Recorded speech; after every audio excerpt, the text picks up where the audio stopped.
Le fait écho du jour, Éric Le Boucher, c'est le ralentissement des ventes de vins et spiritueux en Chine, et cela à cause des violentes campagnes du gouvernement contre la corruption. Et oui, nous sommes dans un monde qui change vite. Offrir de belles bouteilles de bons vins français et plus encore du cognac était un cadeau très prisé en Chine et couramment pratiqué par les hommes d'affaires pour remercier les politiques et les fonctionnaires. Mais c'est fini. Le nouveau gouvernement de Pékin a pris peur l'an passé, souvenez-vous, lorsque le New York Times a révélé que 70 membres de l'Assemblée populaire ont amassé 90 milliards de dollars, plus d'1 milliard de dollars par personne. La corruption était à tous les étages en Chine, y compris au sommet. Pékin a donc lancé une grande campagne pour lutter contre les corrupteurs et les corrompus. La police les envoie en prison par dizaines de milliers.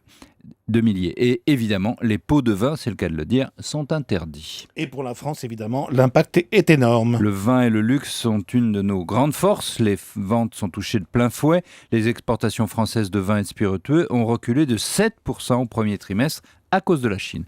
Alors bon, Emmanuel, ce n'est pas catastrophique. Les ventes avaient triplé depuis 5 ans, mais ce recul concerne aussi les cadeaux de montres ou de bijoux. Et surtout, c'est inattendu et très soudain. Et quelles conséquences, Éric ? Peut-être sommes-nous à un tournant plus large, une sorte de fin d'état de grâce pour le luxe français. Les années exceptionnelles, 2010, 2011, 2012, au cours desquelles les groupes pouvaient avoir une croissance supérieure à 20%, sont terminées. Le tassement de la consommation dans les pays riches et l'euro fort avaient déjà lourdement pesé en 2013. L'image exceptionnelle de la France et des produits français payés à des prix exceptionnels avait apporté une rentabilité exceptionnelle à nos groupes de luxe. Ces marges ne sont pas fondues, certes, les avantages de la marque France sont encore là, mais peut-être la vie du luxe va devenir moins luxueuse. C'était le Tout Écho avec Éric Le Boucher. À demain, Éric.